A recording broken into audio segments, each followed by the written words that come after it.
Good day sa inyong lahat, mga kalalabs, mga langga, mga kamisis. So, welcome back again to my channel. This is Lupha Diary. If you're new to my channel, please do click the subscribe button down below, the red button. And then if you like this video, please click the like button and i-click nyo na rin yung notification bell para updated kayo sa mga bago kong upload, product reviews, and mga affordable homemade dishes.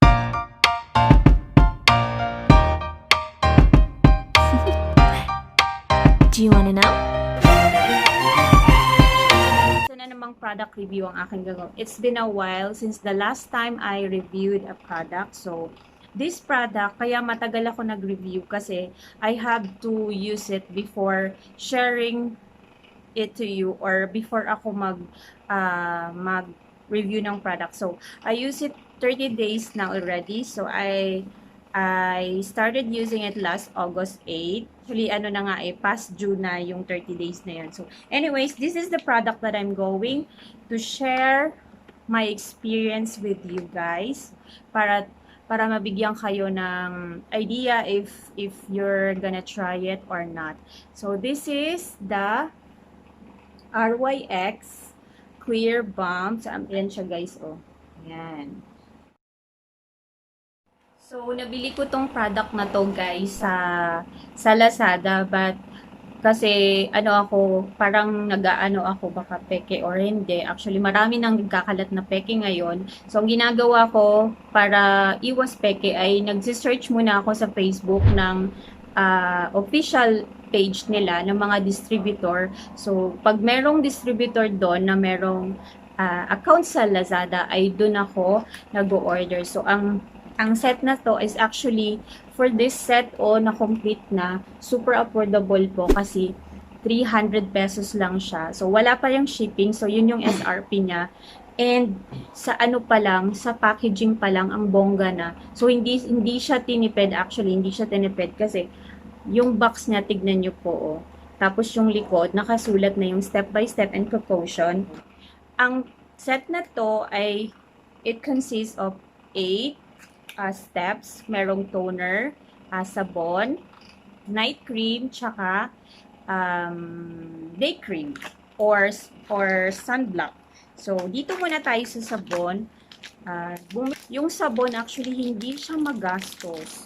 Imagine 30 days ko na siyang ginagamit. So, I use it last August 8, diba?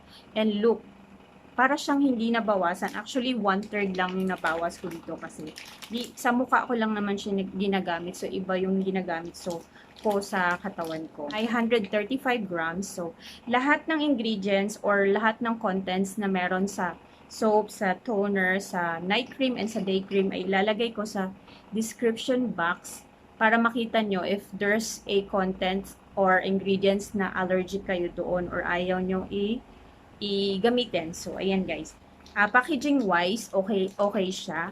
But I really don't like the color. Hindi ko alam But particular kasi ako sa color kung attractive ba siya as soap. Para sa akin, parang hindi siya attractive as soap. Although match siya sa packaging niya, but the color is not, hindi ko siya bet. Para kasi siyang kandila actually. Ayan.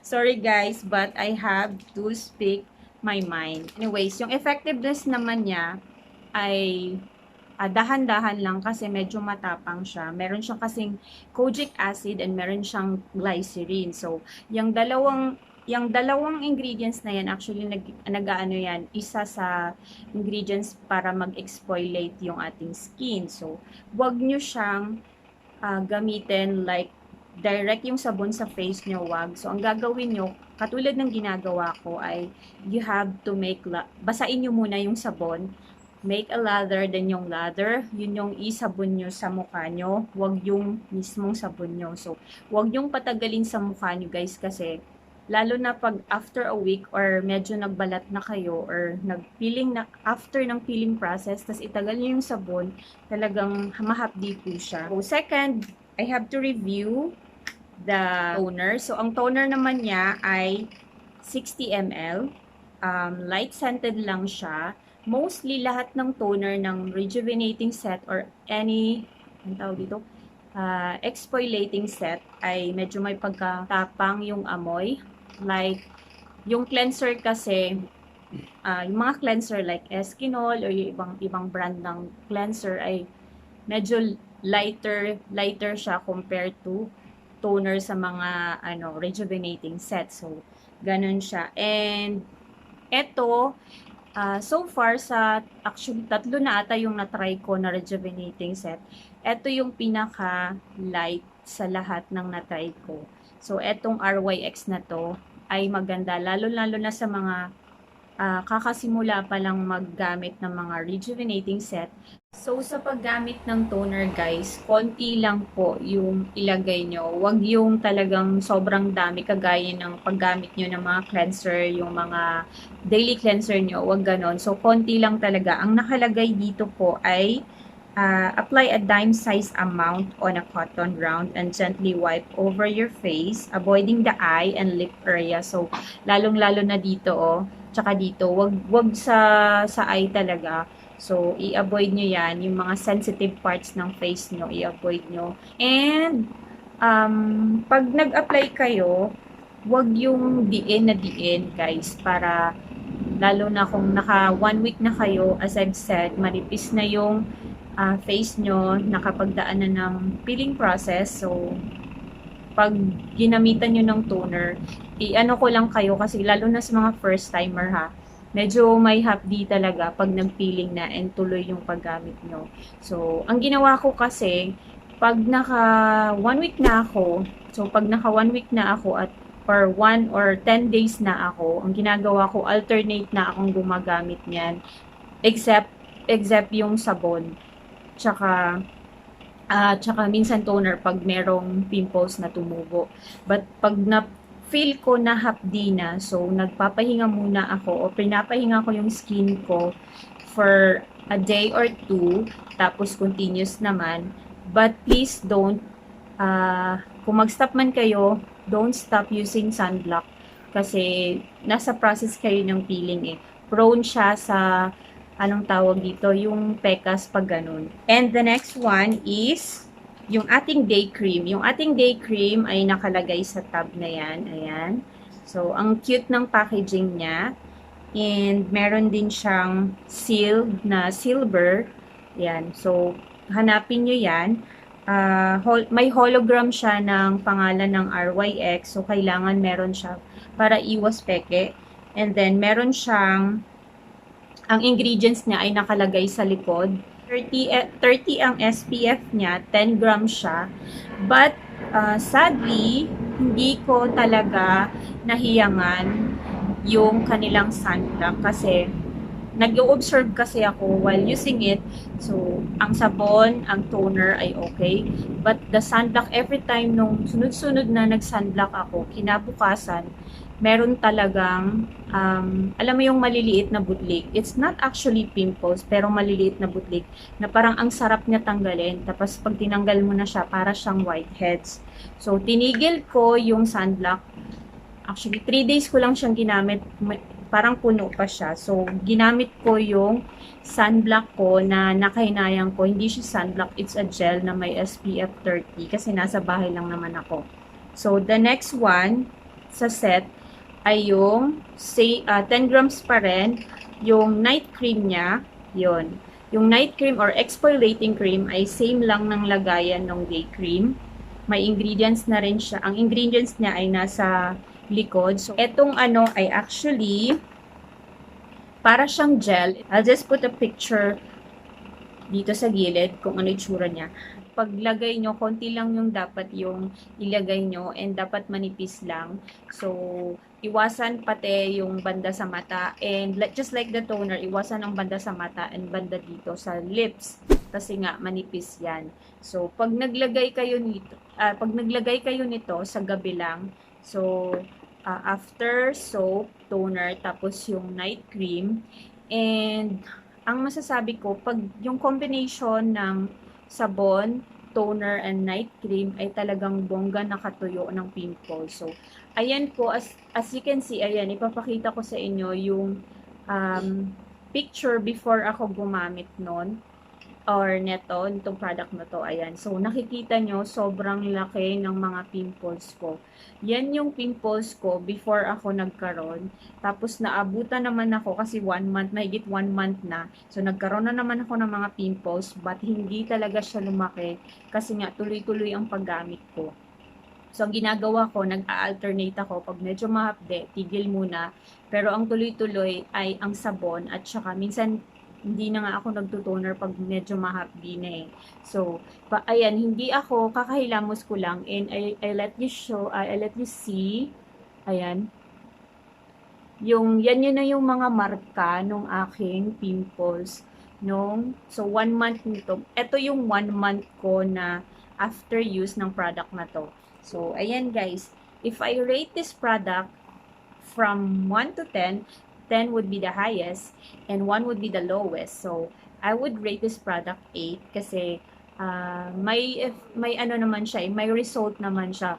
Hindi naman talaga madaling mawala yung pimple marks. Kaya hindi ko talaga sasabihin na hindi ko talaga pwedeng sabihin na hindi siya effective. Kasi may nakita naman ako na result.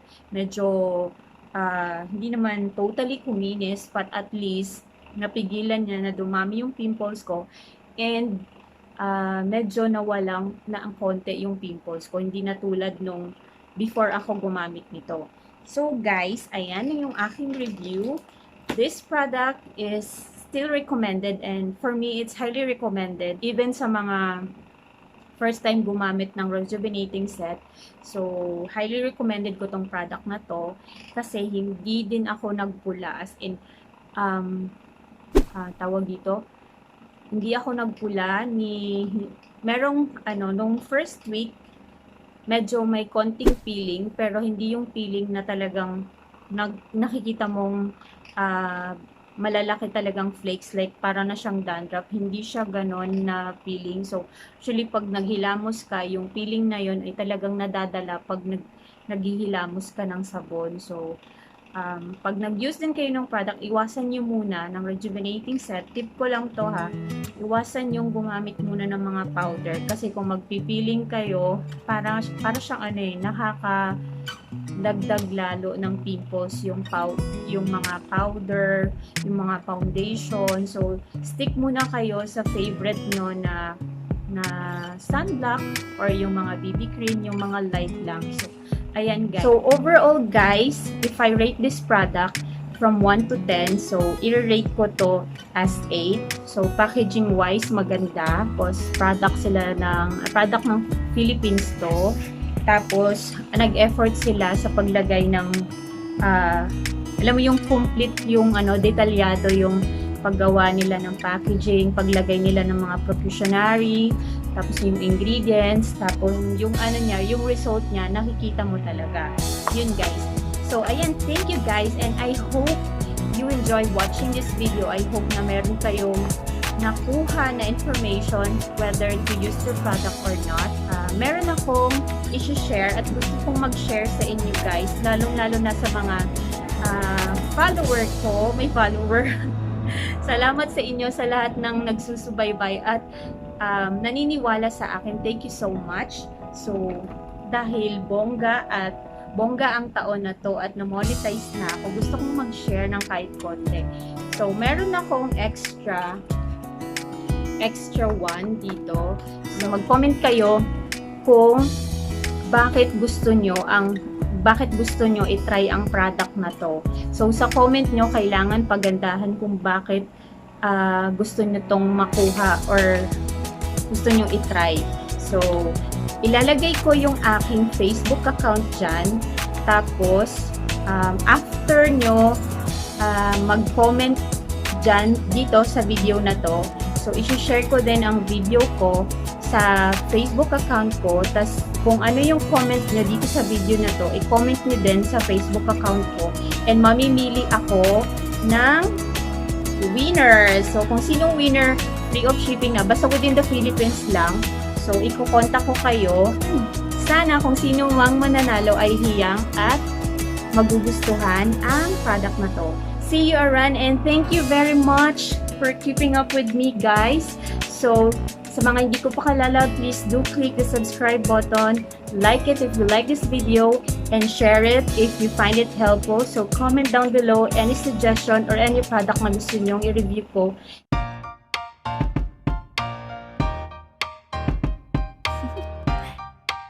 Do you want to know?